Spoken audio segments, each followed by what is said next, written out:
And we are back again with a brand new episode of Another 24. I am your extremely handsome host, Taurus Montez. And today I have a very special guest in the building. Now this guest is an R&B artist. She's extremely talented. She's also educated. She's in the entertainment law space. And she's here today to share her story and share her expertise with us. I have the one, the only, Ajia. How you doing? I'm doing good. Thank you. That was a great introduction. Well, I appreciate it. You know, I try to be prepared. You know what I'm saying? Yeah. So first things first, I got to ask. We were supposed to make this happen a while ago, but yes. I'm glad that we made it happen today. You know, no time like the present. Yeah. God's time is always perfect.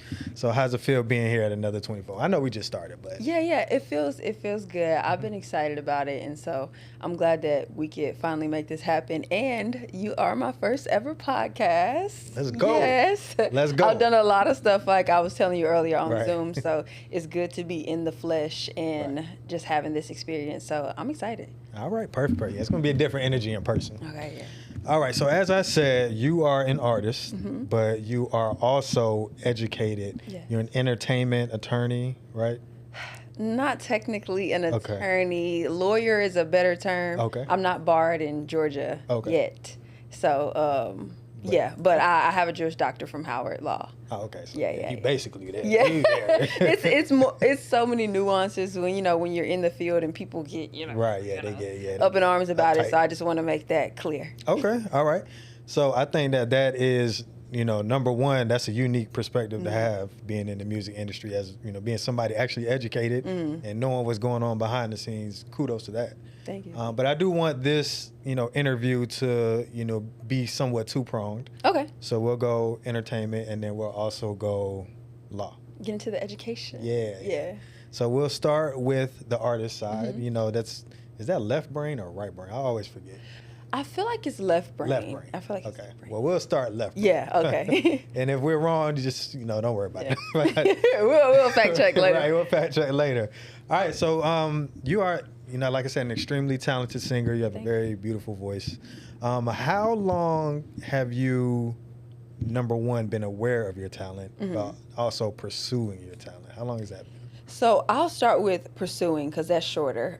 Pursuing the talent, I'll say seriously as an artist doing original music and songwriting. I write my music in different things. So I'll say in 2018, I started seriously writing. 2020, I released my first single and so on. And I'll circle back to that. And I'll say, when was I aware? Funny enough, so I've always sang. I know that's so cliche. Singers always say that. But however, when I was like, I have an older sister. She's 7 years older than me. So 5 years old, those are like my first memories of me singing a lot and watching MTV, BET, VH1, all those things. Right. And I was singing all the time, but I didn't necessarily think that I could sing. It was just like noise. I just liked to sing. And I don't think that anybody else around me thought that I could sing either. Really? But then, like 5 years old. Then around 8 years old, my older sister, 7 years older than me. So at this time, it was like middle school choirs and different stuff, and she would come home and teach those songs. And I was singing a song, and I was repeating after her, and then my mom was kind of saying, like, oh, you sound good. And I was like, what? Like, that was the first time singing evoked an emotion or was a different response from someone. And then we would sing these gospel songs all the time. I'm one of 5 siblings, and so I would sing these songs with my sister and my mom. And then at 8 years old, somehow, some way, I ended up singing with my mom and my sister in front of church, and I'm leading this song, and next thing you know, I'm in like a big robe, and I'm like the only kid in the choir. So from 8 years old to now, but in between those times, I was asked to sing at weddings as a preteen, and I got paid to sing at, at weddings. As a preteen, wow. And I sang at talent shows and stuff. And my motivation for the talent show, like, I love singing, but also I didn't get allowances growing up. And so they like, the prize is $100 or $200. So my motivation was just to place between like first and third, right. So that I can so I can get a little something and spend it on going to the movies or whatever. So that time from 8 and then 14 and 15, I auditioned for American Idol and The Voice. Like, we got to skip school. Me and my sister got to skip school to do that. So as early as 8, that's when I was aware. And since 2018, I've been writing. In 2020, I decided like, hey, the world is still, so why don't I just like put something out and see what people think? Right. Well, I'm glad you did. Thank I'm glad you. you did pursue that. Now, when you were growing up, when you were, kind of, planting your feet in the sand as far as musically, did you have any specific like influences musically? Did you have any favorite singers? Yes, I think anybody that knows me knows that Beyoncé is my favorite singer, and not just as a vocalist, but as an artist. The way that she takes the craft and she's so serious about it and the work ethic around it, that is a huge inspiration for me and someone that I model my artistic work ethic at. Like after outside of Beyonce, like I mentioned, I have an older sister. So much music was played and things. So we have Beyonce, Brandy, India.Arie, listen to a lot of Alicia Keys. And when I got into high school, I was introduced to Jhené Aiko. And we could probably circle back to this as well, because but a friend of mine, my best friend passed when I was in high school, and I was a senior in high school, so it was like maybe a month before our graduation, and I had already been onto Jhené with like Bed Peace and The Worst, and so I kind of took a deep dive into one of her projects, and Ways, it's WAYS, as an acronym. Why aren't you smiling? Yeah, and she kind of talked about that from the perspective of the relationship with her brother, and he was dying, and I just really connected to that song, and I connect with a lot of her lyrics and the way that she writes. So as an adult, I really, I really mess with Jhené, because I think that as an artist who also writes, and I like to write music, but I started off writing poetry, and you mentioned we'll get into my legal background. I've always loved to write academically, so research papers and different things. You love that. I love to write like all the way around. So when I was in undergrad, we have what they call it, English Comp 1, English Comp 2. Yep. And so for English Comp 2, we had to write a research paper on something. I don't know what the task at hand was, but I wrote my paper on Mulan and like Mulan and how that connects to like femininity and misogyny. Right. Like that was my thing. Mulan is my favorite Disney movie. Okay. So that was my thing. I read different books and articles and stuff about it. So I love writing. I love learning in general. And so I think tying that back to Jhené and just how she was able to make those life experiences palatable and relatable. Right. You just enjoyed that. I just enjoyed that. Yeah. I want to, well, first of all, I want to say, good job with the Mulan and the, that was a good way a good angle, because I did something similar, because I took AP psychology in high school. And our final project or whatever was to like read a book and describe the different psychological distresses going on in the characters. And I did mine on Dracula. So I was like, he had a lot of PTSD. Yeah. Dracula, you went through it, bro. If you haven't seen Disney, like sidebar, but Disney movies, Encanto. You can probably watch that movie and gather a lot of things from that, but it's a lot of trauma in Disney movies. It is, but mostly at the end, there's a hero, or there's some type of thing that we can champion. So I do like that. Yeah, exactly. And shout out to Jhené. I like Jhené too, and I want to pinpoint something that you mentioned, which is a lot of the reasons why we are fans of someone or why we enjoy someone's music. It's not just the music; it's really the story behind it. And I when I look back and think about some of my favorite artists and some of my favorite songs, it's always the story attached to it. It's tied to a moment. Right. Exactly. So I think that's why music is important. That's why there's so many different types of music, because people live all different types of lives, and it's going to be somebody that can relate to it. Yeah. No matter the genre, I think that if it's a good song, it'll find the people. Exactly. Yeah. Exactly. Agreed.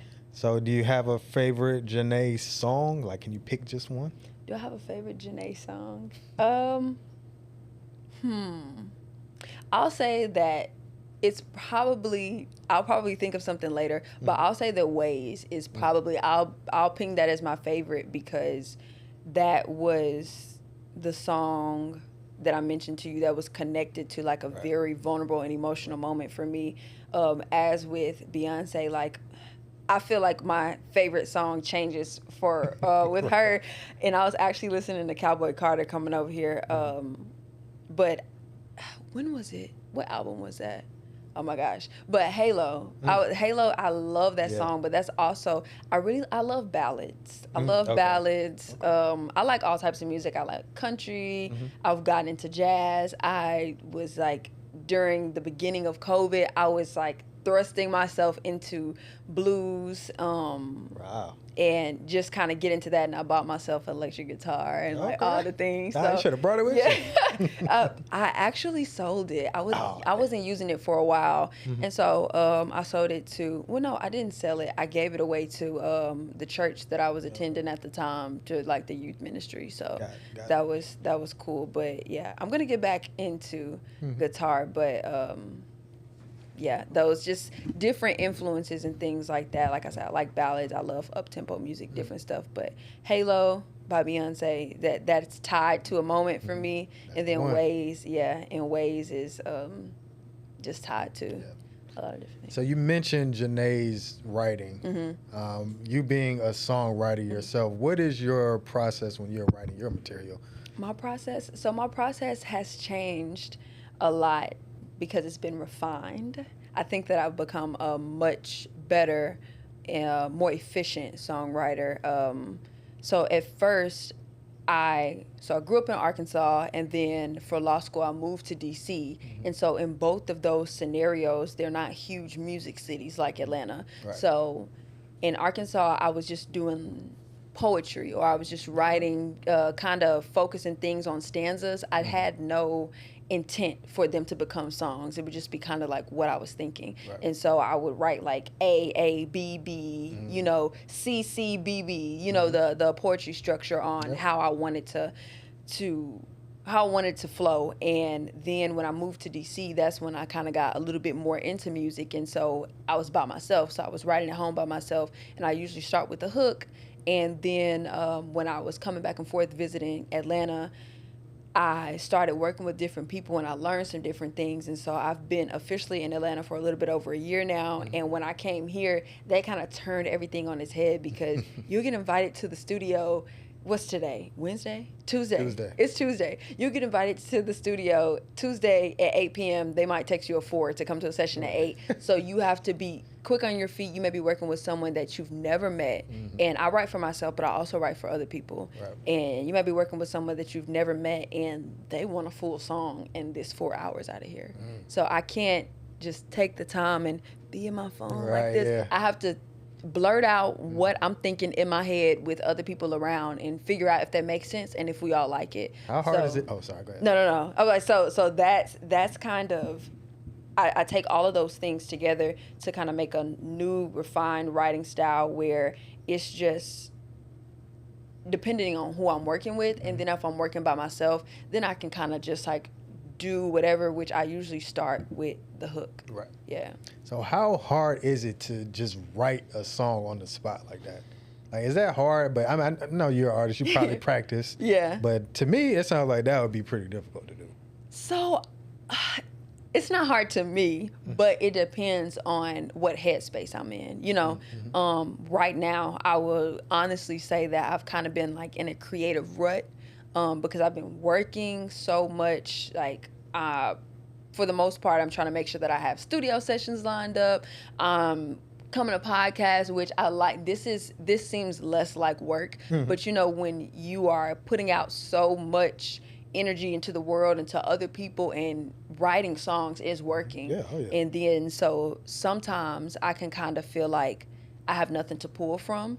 So in those instances, it can be hard, because if you look back over the past 3 months, you're like, man, I'm trying to write something about how I feel, but I don't know how I feel because I haven't had any experiences.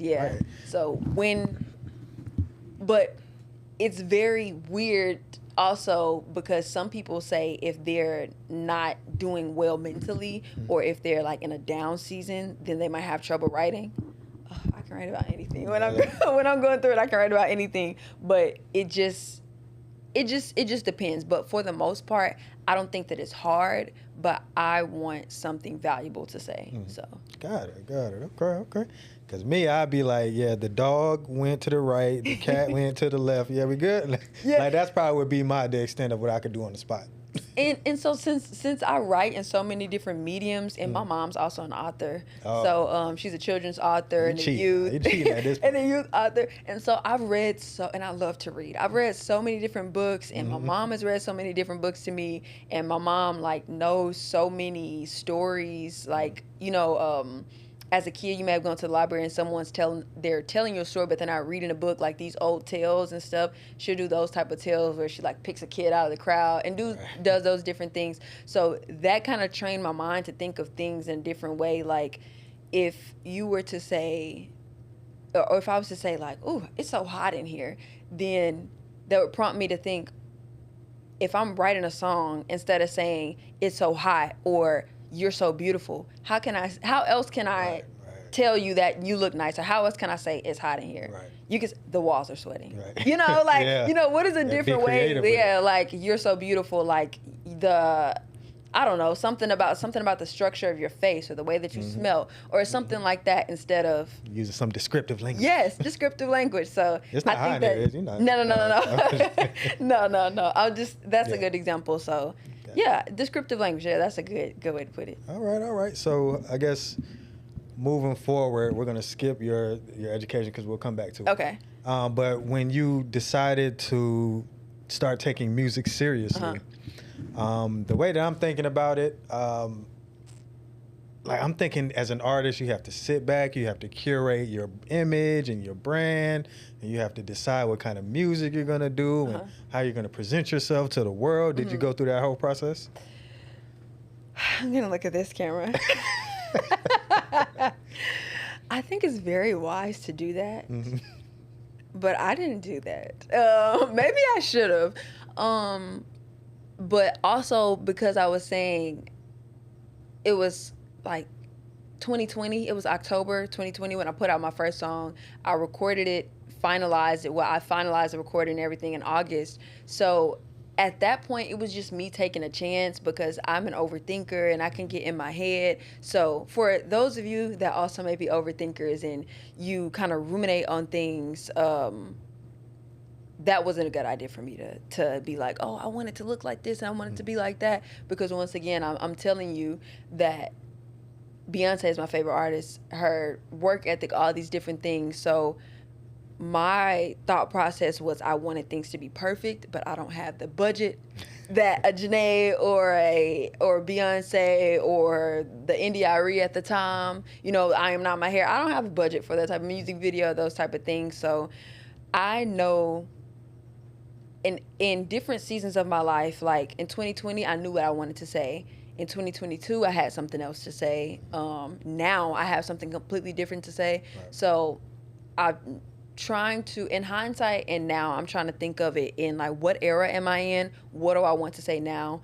And what do I want people to grasp from listening to me? And I think that the older I get and the more experiences that I have, it's easier for me to communicate that. And a brand is really important. And I think on the strategist side, that's something that I'm trying to work on a little bit more now. Like with the last 2 songs that I released, I was very intentional about, okay, these are going to be the colors that I'm using in the cover art, and so I want to pick these colors and use them in different video clips, going on social media to help the world to stay cohesive. Right. So that's how I've been trying to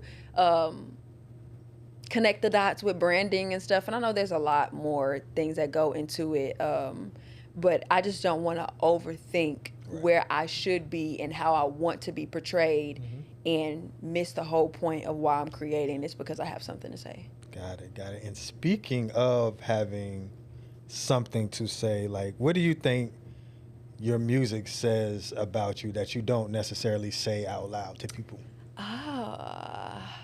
So My friends probably say like, and we joke about it. They say like I'm a hard body, like I'm very serious. And I joke with them and my friends, but when it comes to business and different things or people that I don't know, like I'm extremely serious. And it may seem like a wall is up and it's hard to infiltrate or it's hard to get past. But in my music, I think that's the way that I can be most authentically vulnerable or softer in a way that no one can use that against me, or no one can bully me out of my face, because it's something that I chose to say. Right. And it's based on, sometimes it's based on my experience and sometimes it's based on the experience that I've seen from other people. But it's just so much easier for me to be vulnerable in music because, like I mentioned, sometimes I'm writing alone, or when we close that door and I'm in the booth, like I can just say whatever it is that I want to. So I think that in my music, people get to see a side of me that either family or no one sees. And then I think it's a side that maybe I want to portray a little bit more, but everybody gets different versions. Okay. I ain't gonna end up in a song, am I? No. Okay. All right. But no. You're not gonna end up in the song. But the thing, Seventh Streeter is a songwriter that I also love, and she on the show Hitmakers, I really like that show. She said that when she starts talking to guys and gets into a relationship, kind of lets them know that I'm gonna write a song about you.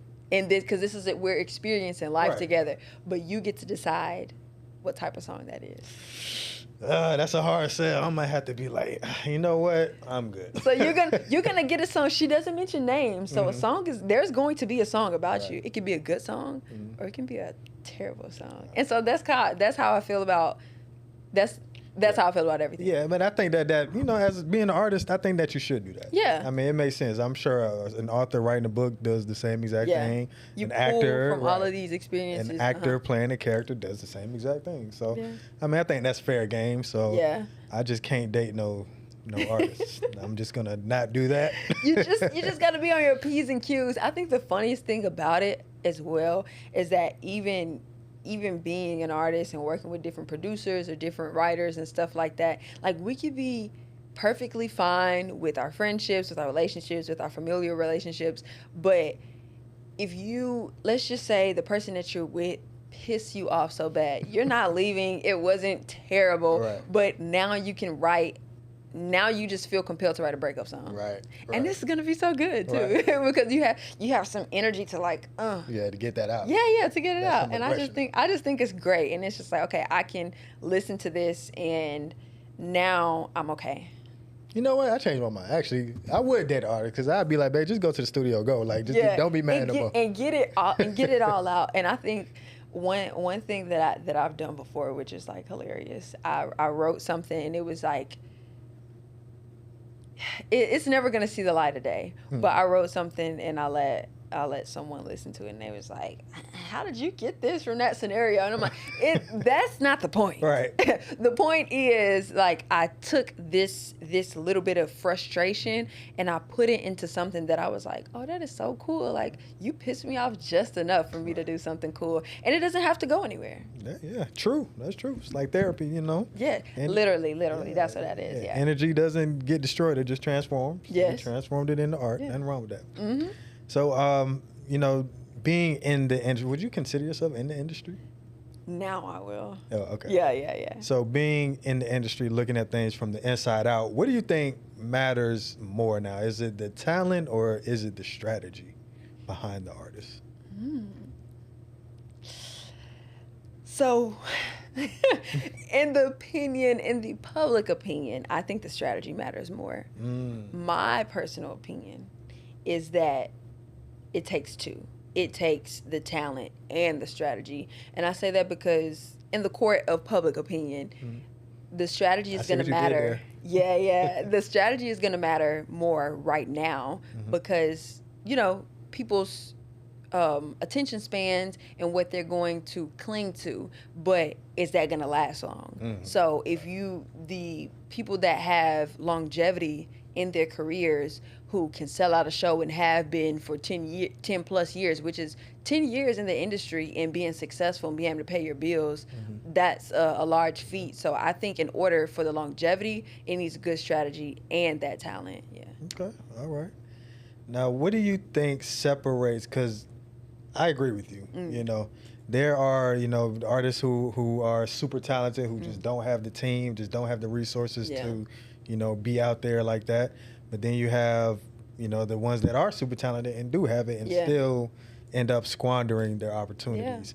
So what do you think is the difference between, you know, these talented artists that have it and make it versus the ones who are talented and don't make it? Something that you hit on, the team. You know, the people that are behind you, beside you, in front of you, that are kind of making that engine go. Because I think a lot of the times, being on this side of the industry, like on this side of the wall, you see or you meet so many talented people, and they might not have a team at all, or they may have someone that doesn't really understand branding or strategy or marketing, or and also artists can get we can get in our own way. A really good example of that is like, I know the strengths that I have. I think that one of my weaknesses is that if I like something, well, how can I put this? One of my weaknesses is that I may like something that everybody else may not, right? And so like, some artists will say, I make music for me that's therapeutic for me, and then I put it out, which I think is a great thing to do, make things that set your soul on fire. However, if you have a fan base, you know, you want to be able to feed them, and, you know, so when it comes to a set list, or when it comes to maybe you're doing a pop-up shop, or when it comes to the merchandise you're selling, you might be like, oh, I love this. And if you're by yourself, or if you have a manager or somebody that's a yes man, then they're like, oh, you love it, let's do it. Right. Versus you have a team of people who, for example, you made merchandise, but you have someone on your team that went to school for fashion and merchandise, or you have someone on your team that has a great eye in fashion. They might tell you that, like, this is a great start, but you need to refine. And so I think that's how, like, as artists, we kind of get in our way of what we love. And then there may be somebody else that's like, this other song is actually better. Like, I know you love this one, but this one is more relatable to a broader audience. Right. And so I think there's also a thin line there, because we should also learn to trust our gut and stuff.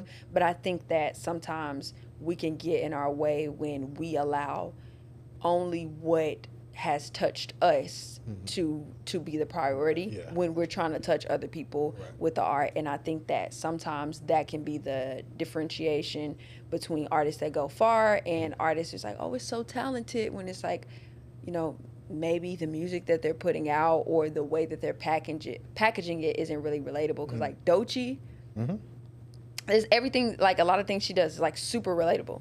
You know, and it's like the way that she's packaging it. And a lot of people, I think, that probably listen to her probably at one point didn't necessarily call themselves hip hop heads, but the way that she presented that last album was just great. She made a world that people can come into and experience what she likes. So you see what I'm saying? So I think it's two sides of a coin, and but the talent has to. Talent got to be there. But that makes me think about a recent, you know, situation that has been going on. You familiar with La Russell? Yeah, so you know where I'm going with this. So he put out a song called Heaven Sent, which his team, his engineer, told him, specifically said, bro, do not put this out. Do not put this out. And he went, he stuck to his guns. He went with his gut, which artists do. But it turns out that was the wrong decision to make, because he went a little bit too far. So that's a perfect example. I completely forgot about that. But I think you have to have a level of like discernment when it comes to going with your gut. And I think that also comes to, it's easier, you have to be able to trust the people that are around you, right? And I think the way that I kind of like I don't have all the answers, people. I don't have all the answers. You sure? No, Okay. I don't have all the answers. Okay. But it kind of reminds me of, I grew up playing sports. I played Division I basketball in college. And so you have to deal with a lot of opinions from other people, and then the coach has what he wants you to do, your teammates have what they want you to do, and then you have to make a split decision, you know. And so I'm used to collaboration, but when I started working with the producer duo Creative Villains, they're based out of Atlanta, I told myself that, like, okay, they know more than me in this particular area. I know what I want to say. I know how I want to sound a little bit, you know, in 2020. So I was like, any suggestion they give, I'm just going to take it. I'm just going to take it, and I'm going to try it. And if I don't like it, then I was able to build trust with them because they were right. Yeah, it's like, you know, being a part of being an artist is being experiential. Yes. Experimental. Yeah. So you have to, you know, try different things and see what sticks. You never know. You might try something you thought you would hate and you end up loving it, you know. And so the Lil Russell thing could be a case of maybe he didn't have very much trust with that specific engineer. People don't like their engineers to talk a lot. Like, I don't know. Right. Very interesting. Well, I know he know better now. He'll listen to him next time. Yeah. But For sure. you know, being you mentioned K Camp. I think I told you K Camp, that's my boy. We went to school since like middle school together. So shout out to him, you know, super, he's a legend and all of that. But how did that collaboration happen? Yeah, so it happened from two different angles. So one of the producers that I work with in the producer duo Creative Villains, his name is Brandon Black. Love you so much, Black, if you're watching, whenever you see this. So Black is a producer with K Camp, and he also plays the keys with him. So I don't know which tour he started on, but I think he's done like 3 or 4 tours with him.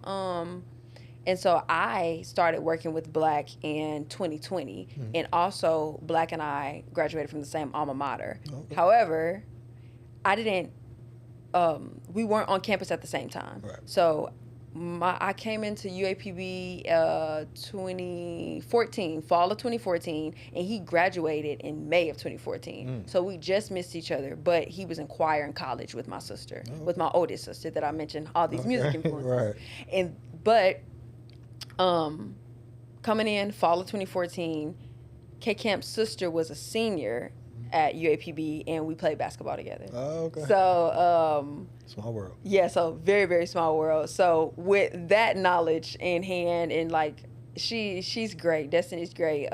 We were not roommates. I guess on the road you get like a different roommate. You switch it around, and so just fun times in college. You know, college is a good time. But you glowing talking about it, college.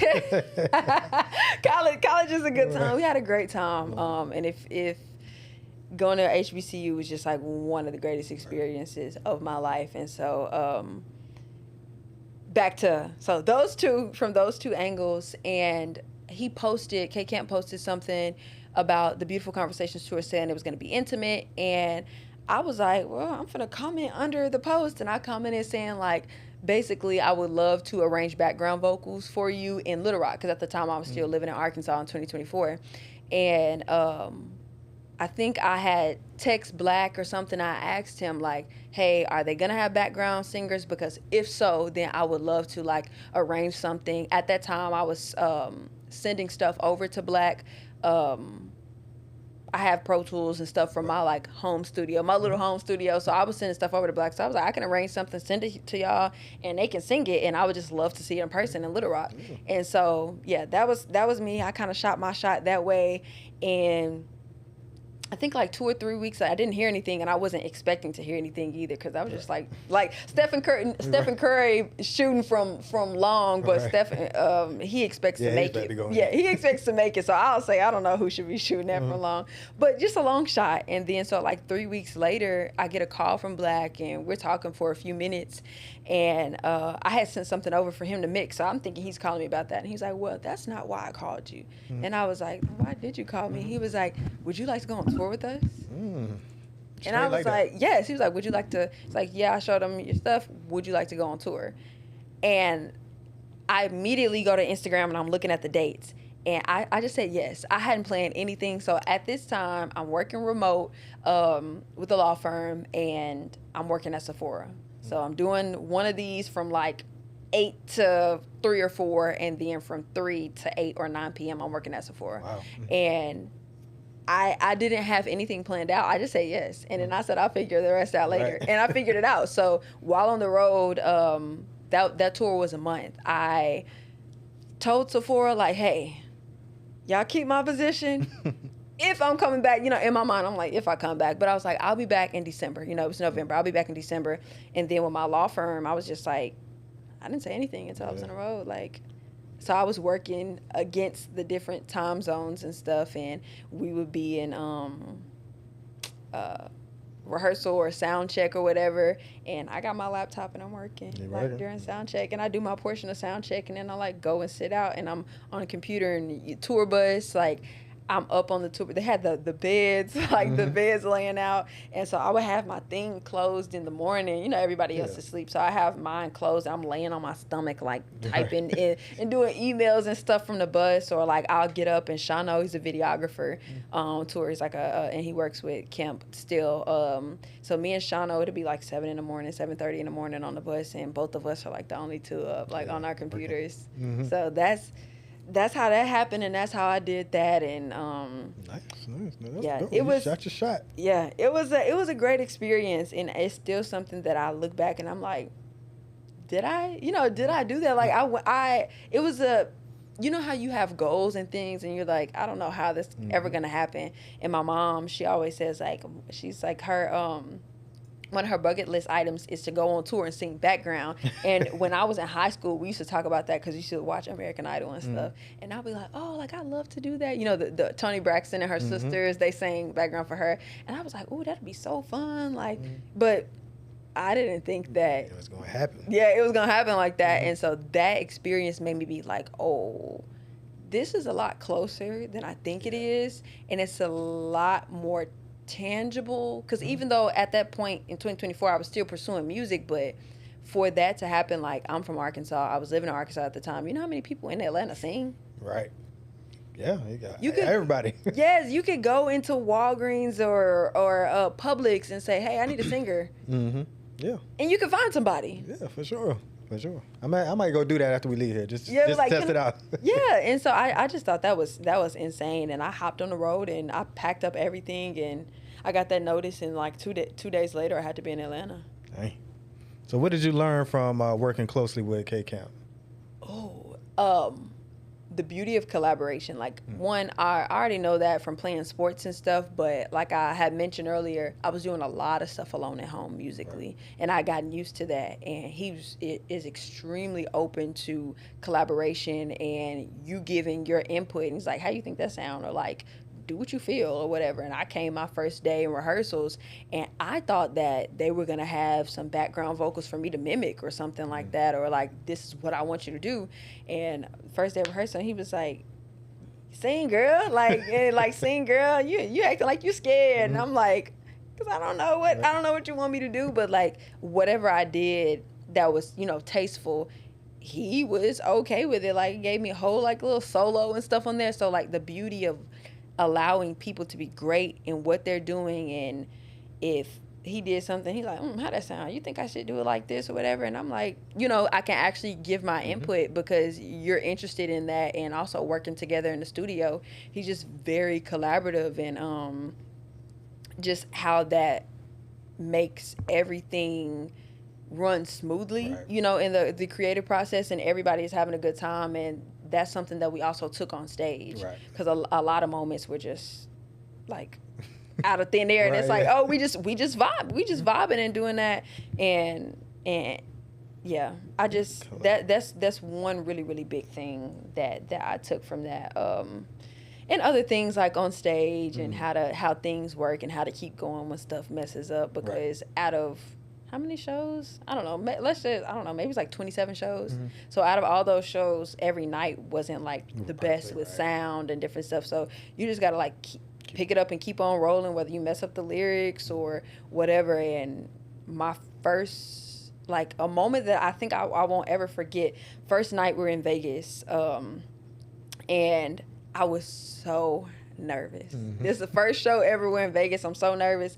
And then he's like, you good? I'm like off to the corner by myself. He's like, you good? And I'm like, yeah, I'm fine. And he's just like, and then so we started breathing together, and he's like instructing me on breathing, and I'm like, okay, now I feel a little bit better. And so I get ready to go on stage, and so he had myself, the guitarist and the pianist, go out one by one first, and then he'll come out last. And as we go out, though, I have to sing, or they play while I'm coming out or whatever. And my in-ears, and for those that don't know, the in-ears are like a pack that you put in your ear, and it's attached here. And I'm supposed to be able to hear myself sing and everything else, and him. My in-ears completely went out right before going on the stage, so I couldn't hear anything. What? Oh my God! And so I had the first show. The first show, and so we already did the breathing. I would have threw up. And I was so nervous, and I could everybody screaming, and so I had to take them out of my ear, and I'm trying to hear, and the speaker that's in front of you on either sides, like those are called wedges, and so it's like in sound check I didn't get the wedges to have my vocal coming in because it was coming into my ear. So now all I'm hearing blasting out of the side wedge is the guitar, and people are screaming, and it's just like, oh, I was so nervous. I thought it was going to be a train wreck, but learned a lot from that. And after the show, it's like, oh, you did good. And I was like, oh, thank God. Well, there you go. You made it. I did. All right, so switching gears a little bit, I want to talk a little bit about your law background.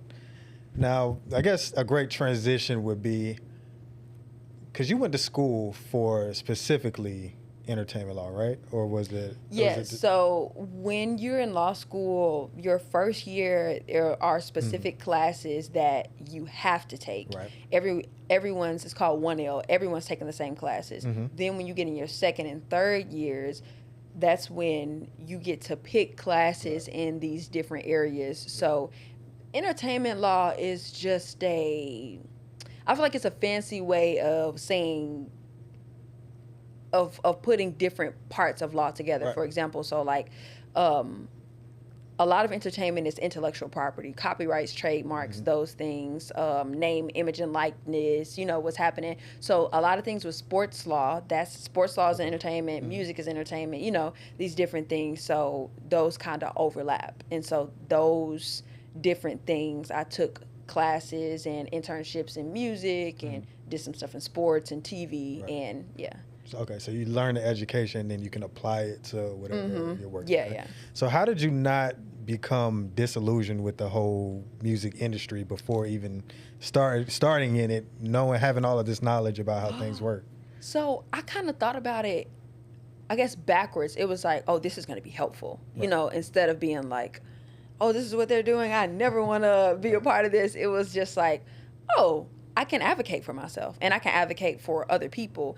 The law is just so broad, and still, I have an entertainment attorney. Like, one of my classmates is my entertainment attorney from Howard Law. So I think that's so cool. That's one of the coolest things.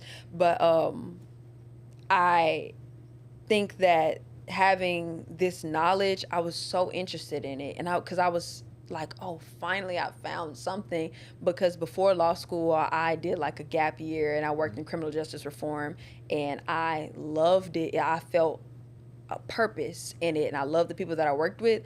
But when I got to law school, it was like, either they call it big law when you go to big firms. It was like, either it's going to be big law, I'm going to be like a public defender, and I was like, I don't want to be in court.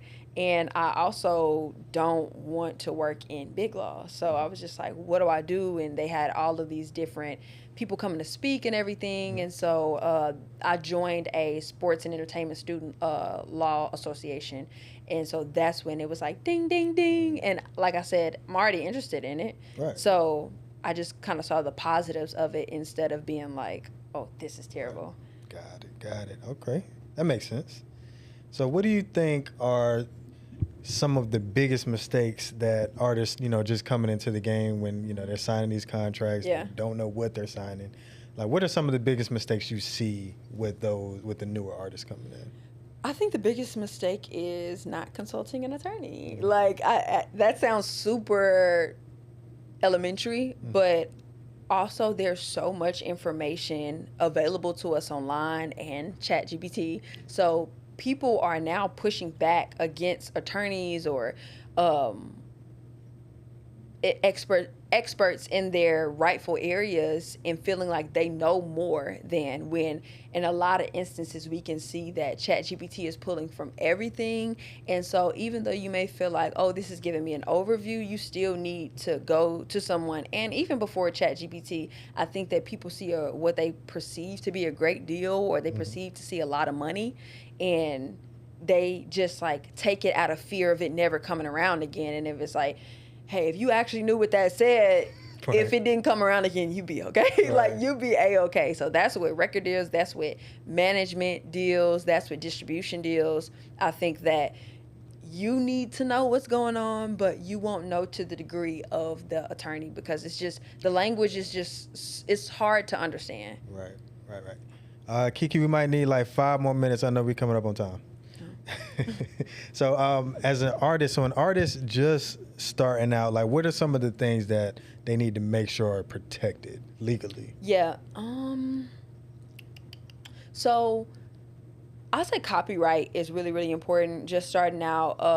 The beauty of copyright, though, is that I guess there's like 2 sides to this, or 2 ways that you can approach this. The beauty of copyright is that even if you don't file it with the Copyright Office, United States Copyright Office, that if I make a voice memo in my phone right now and I pull it out and I say, I'm on your heels, and I stop it, and then somebody else releases a song, then I say, hey, like, that's my song. And it's like, how do you know? Well, it's copyrighted because I have it here on this date. So something is copywritten when it is in a tangible fixed medium. And because we have, once you write it down, once you record it in Pro Tools, it is now copywritten. Wow. And you are the owner. However, you cannot go to court with the case unless it is legally registered with the Copyright Office. So it's like that, you know, if you don't have the money, the good thing is that it's already copywritten because it's fixed in this medium. And the other thing is that I forgot how much it costs, but it doesn't cost a whole lot of money to get your song copywritten. And if you release a project and you want to copyright them all at the same time, it's a little bit cheaper too. So I think that that's like the number one thing that someone should try to protect. And then also, you know, a lot of artists are doing, you know, podcasts, merchandise, different things. So if you want to use your name, or you have a different brand that you're attaching, or you blew up on YouTube and you have a logo, get those things trademarked. So other people won't try to take your name and run with it, and now you have you don't know, they don't know who, you know, who is who, or like who is known from this idea. Right. So those are like really popular, the 2 most popular things I would say. But also, before doing the trademarking, consult an attorney. Don't do your own trademarks, people, because then you make more work and it costs more money to fix. Okay. So what have you come across anything in the industry that is like technically legal, but might be like ethically a little questionable? I could say a lot of things. I could say a lot of things. Right. But I will say the first thing that came to my mind was when management companies, distribution companies, labels, they want to sign someone, or they want to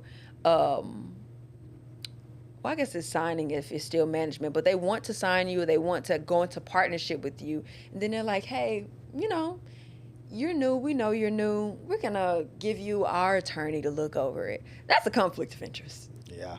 And because people are a little bit newer, they might be like, oh, like maybe they're giving me a break on some money or whatever. That attorney is probably going to take a contingency fee out of your thing. So you might as well just go find your own attorney, because I don't care what anybody says. I don't think they will have your best interest at heart, because they are working in conjunction with whoever sent them, you know. So I don't think that's ethical at all. And I will not be using an attorney from a distribution company, a record label, or whatever that might want to go in partnership with me. I know too many attorneys to do that, and I think that allows you to have a honest conversation with your own attorney that you choose and like spit it all out. Like, this is what I'm worried about. This is what I don't want. Because the attorney works for you. Right. So Exactly. that's how it should be. Conflict of interest. All right. Yeah, I heard that. Conflict of interest. All right. So I'm just going to ask you about a few like major cases that have happened in like, no details, but just what you think is going on behind the scenes. Okay. All right. So Taylor Swift. Okay. So she has some thing going on with her masters. She recorded these songs. Scooter Braun and some other people came and bought a label which included her masters. She wanted to buy her masters back. Anyway, long story short, she ended up re-recording some of she her. She owns the masters now, right? I think she owns. Well, I don't know if she owns the original masters, but but from the new recordings. From the new recordings, yeah.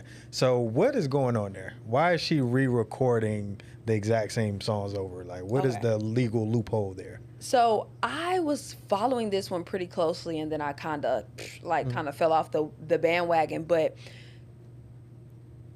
basically, in short, those songs that she recorded as a teenager. So there are two components to a song. There is the composition, and then there is the master. And so the composition is like for publishing, songwriters, the people that wrote the song. Taylor Swift writes a lot of her music. Then you have the sound recording or the master, which is the final product of the song that you hear. So that's most times going to be the artist, and sometimes the producer gets points or a percentage of that master. But when you're assigned to a label, because the label is funding everything, they own the masters. And in certain cases, like artists like Rihanna, Jay-Z, or different people, they own their masters. So that means they own 100% of this side. Maybe they've bought out or the years have passed in order for them to own it. So at that point, as a teenager, Taylor Swift did not own those masters. And how old is Taylor Swift? Taylor Swift is like 30-something. So I don't want to quote it the wrong way, but for copyright, I think it may be like 30 or 35 years for a lot of deals where your master ownership reverts back. But there are different nuances there where sometime it may not revert back. Don't quote me on that. I can't remember if it's 30 or 35 in that realm. But so she's re-recording it because now it's a completely different sound recording, right? So if she gets somebody, it's still her voice. They don't own her voice, it's still her voice. But if they redo the music a little bit differently or something, then it's like, okay, this is a different song. This is a different sound recording. This is a different master. So that's why, I think she was pushing her audience to listen to these new songs because now she can make more money off of these songs. And God knows how much longer they're going to own the masters of this. They may own that until she's 60, So like a lot of times artists are doing that, or like, what is it called? Like the greatest hits, they make this album with the greatest hits. That can probably, most times that's like, because now that artist owns their masters, so it's like, let's listen to this version because they own it. Got it. Okay, so she was smart. Yeah. She was smart. I know it's probably a lot of work to do that and recreate the exact same production. But it's probably it's a lot of work, but if it's gonna, how can I say this? It's a lot of work, but I think people kind of are trying to weigh the cost. Sometimes it's like, okay, how much money is it going to cost for us to go to court, or how long have we been in court already? Did we already lose or whatever? Then it's like, okay, if this is going to cost millions, it's probably going to cost millions for me to pay people like the big name producers that I like or whatever to re-record this and get the studio time and everything. So it's just like, maybe we can go back to this at a later time. Okay. All right. So on the flip side, where I guess using the law and legal loopholes actually worked out for an artist. Yeah. Michael Jackson bought like the Beatles catalog and ended up owning like most of Sony's recordings or something like that, which he says, and which a lot of people believe put a huge target on his back. Yeah. So do you think that the music labels, these CEOs and these high-powered people at these record labels, do you think they take like a targeted approach at people? Like, do you think that they would really feel like they need to attack somebody like a Michael Jackson because he has so much ownership of music? I don't know if attack physically is the right, term, but I definitely know that labels and people in high places, like, they want you to think that everybody always says music doesn't make money. Music doesn't make money. If music didn't make money, then they would not be taking a huge chunk of your masters. So I'm not too familiar with the whole Michael Jackson scenario, but I will say that if Michael Jackson owned as much of this music as people are saying that he did, and I'm sure it's a simple Google search that I can look up later, but I know people would be upset about that. And I'm pretty sure they had multiple conversations with him trying to get him to, give up some ownership or sell it. People are selling their catalogs and it's like $200 million. God knows what they offered, probably try to offer Michael Jackson for that. And Michael Jackson and Prince, even though, a lot of beef, they were infamous for like standing up against the industry and different things that were happening. So I can see it being an issue that, that you own this music, especially when that's the way that people feed their family, because you can't lie and say that music does not make money when you will give somebody that had you would give a one-hit wonder $1 million. Right, exactly. For their masters. Yeah. Because you're going to make way more than that. Right, and like you said, these these people are selling their catalogs for hundreds of millions of dollars, and they're still active artists too. Yes. That's the crazy part about it. And the way that music comes back around and people sample stuff, like, it's nothing for a label to spend $100 million on a catalog. Like, they're probably looking at these artists like, and I know a lot of people think about it, and I know that touring is a huge part of artist income. So I can imagine that you may feel like, okay, if I can't tour anymore, then this is advantageous, which it may be for some people. But that label is just making so much. Like, if they're willing to pay you $100 million, no, they're making multiple times that. Yeah. I think one of Drake's deals was like $400 million. So that means that they're making billions. Yes, they're making billions off billions him. Off of billions. Yes. But all right, so I know we're running up on time, but I'm gonna switch up a little bit.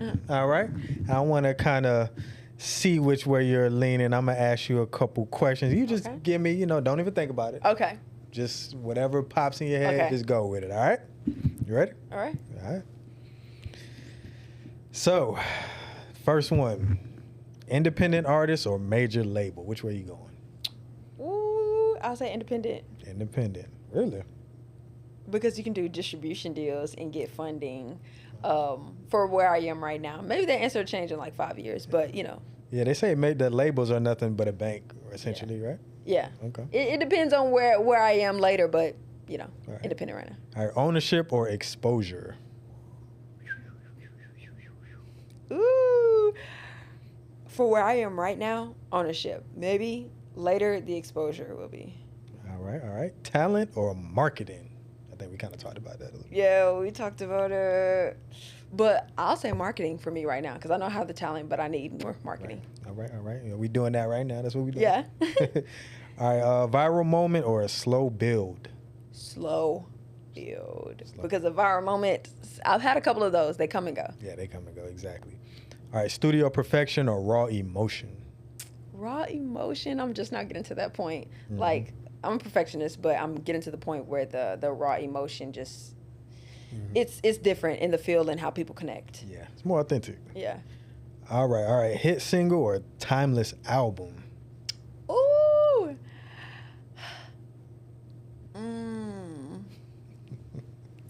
That's hard. I'm going to say hit single because I know I can do it again. Good answer. All right, signing early or waiting it out? Waiting it out because you don't know what other people are going to offer. True. All right, big advance or full control? Ooh, a big advance means they probably, At this state in my life, I'll say full control. Full control? Yeah, Over yeah. big events? Okay, all right. So, all right, this is more law leaning. Okay. All right, 100% ownership or 50-50 with backing? 50-50 with back end. And I say this because this is hypocritical to the full control thing, but I've worked with people who it would be advantageous to like split it down the middle if you have a good relationship with production, with producers or different stuff, because you get to move it a little bit further, get the music out. So, and then if you do well enough, the back end will do what it needs to do. Yeah. All right, creative control or financial security? Ooh. I want creative control. I've been down bad financially before. It's not gonna hurt me. Okay, all right. All right, who's your I'm in my feelings artist? Like when you're in your feelings, who you listen to? Ooh, I'm in my feelings artist. Ooh, that's good. Janae? That's good. Janae. Yeah. It's probably Janae. All right. Have you ever recorded something and immediately knew it was just fire? Yes. Yeah? Yes. Is it out? Yes. It is? Yeah. What song is it? My latest song, Rather Be and Time. I released those like as a combo, like together. Both of those, I love those for me. And then people have their favorites, so I just love them. All right, what's something your fans would be surprised to learn about you? You have any like hidden talents or anything like that? Any surprising experiences? Well, I mentioned this already, but a lot of people are always surprised. And I feel like I say it every blue moon. I played basketball my whole life, and I played basketball in college. So I posted a video of me shooting basketball. Yeah, I saw that. And people were like, what? And I'm like, I thought y'all knew. All right, this next segment, classic albums. You tell me which classic album you choose. God. All right, so the first one, Miseducation of Lauryn Hill or Confessions by Usher? Ooh. I'm going to say Miseducation of Lauryn Hill because that one had me in the chokehold in a different way. And I love Lauryn. I love Usher too, but I'm going to say Miseducation. Okay. All right, Snow Allegra's Those Feelings Again or Bruno Mars 24K Magic? Oh. They're different. Oh, they're very different. I love Bruno. I'm going to go Bruno. Oh, Bruno? Okay. All right, B-Day by Beyonce. I already know what you is. B-Day by Beyonce or Miguel, All I Want Is You? B-Day, of course. I'm going Miguel. Miguel, that was a fire album. B-Day is the best. That lady was hollering. All right, Anti by Rihanna or Lemonade?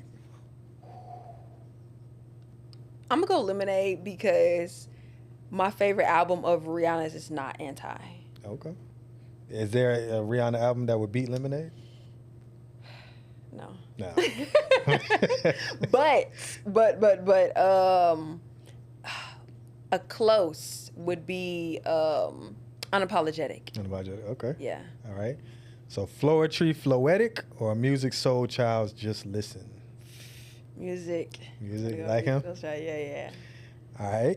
Baduism, Erykah Badu or Who is Jill Scott? Those are very similar. Yeah, some different ones.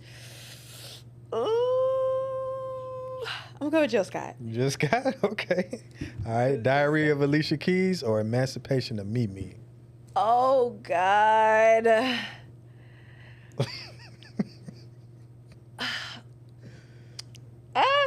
I feel like the Emancipation of Mimi has so many hits. It did. Diary of Alicia Keys? I love Alicia. So I'm gonna go with Diary. I'm gonna go with Alicia. I'm gonna go with Alicia Keys because I listen to a lot more Alicia, but Emancipation of Mimi is great. Yeah, it's fire. All right. A Seat at the Table, Solange or Control by SZA? I'm gonna go Control by SZA. Okay. All right. My Life, Mary J. Blige or Aaliyah? Aaliyah, her self-titled album. My Life, Mary J. Blige. My Life. I love some Mary. All right. All right. How about Coming From Where I'm From, Anthony Hamilton or Ready by Trey Songz? Anthony Hamilton. Okay. All right. Anthony, soulful. Yeah. He had a moment. Yeah, he was in his bag for a little while. All right, Writings on the Wall, Destiny Child or Crazy Sexy Cool, TLC? Writings on the Wall. Writings on the Wall. Gonna have to go with it. Yeah, I guess I mean. But also, both of those were before my time, really. But Writings on the Wall is a lot closer, you know. All right. Back of My Mind, Her, or Over It, Summer Walker? Back of My Mind. I went to that tour. It was amazing. Amazing. All right. Well, that was it. I'm not going to put you through any more stress. I feel like that was kind of stressful. You gave me a few that were like, Right. Yeah. All right, so the name of this show is called Another 24. So the reason why it's called Another 24 because, I mean, that's the biggest blessing that we can get. Mm-hmm. You know, another day to just be alive, to like chase our dreams or walk down a path, start a new path, you know, just to live. It's the one thing that everybody on earth can agree on because we don't agree on much. So there's a little girl somewhere, maybe she's in Arkansas, maybe she's in Atlanta, maybe she's in Africa somewhere. Yeah. And she's watching everything that you're doing. She sees how successful you are. She sees you making it look good. And she wants to do everything that you're doing. Mm-hmm. But she might be struggling. So if you could talk to this little girl who wants to follow her dreams like you and help her through her next 24 hours, I want you to look at that camera and give me about 30, give her like 30 seconds or so of motivation. Yeah. This is specifically to a little girl that might be from a small city, that might be from a big city, but feels invisible. I want you to know that every dream, every thought, every passion that you have is valid. I don't want you to ever let anyone tell you what is not possible or try to steer you in a different direction. You may be 8, 9, 10, 11. You may be a 20-year-old right now, but I want you to keep those passions, keep those things that keep you happy deep inside of you. Don't let them falter. Don't let anyone encourage you otherwise, because those, the things that you loved as a little girl, the things that you love as a kid, will be the things that bring you joy as hobbies, or the things that you can make a career out of. No matter where you are, where you've been, what someone has done to you, or what you think about yourself, you are so capable. You are beautiful. You are loved. You will run into people that are going to bless you simply because it is what God told them to do. So don't give up on yourself. Closed mouths don't get fed. Open your mouth, say what you want, tell people what you want, but when opportunity comes knocking, be ready. You can do it. I believe in you. Your younger self will thank you for taking the chance. And there it is. Well, thank you so much. That was a very, very entertaining and educational conversation. So I definitely appreciate it. You know, we're going to be watching everything that you're doing. You know, anytime you want to pull up to the show, you got an album coming out, a single release, a tour going on. Make sure you come and talk about it with us. All right? I will. I You sure will. know, when you blow up, don't forget about the little people over here. I will not forget about those that gave me a chance to speak and get my message and who I am out there. So I really appreciate you. All right, well, there it is. Well, thank you so much. And that's a wrap. All right.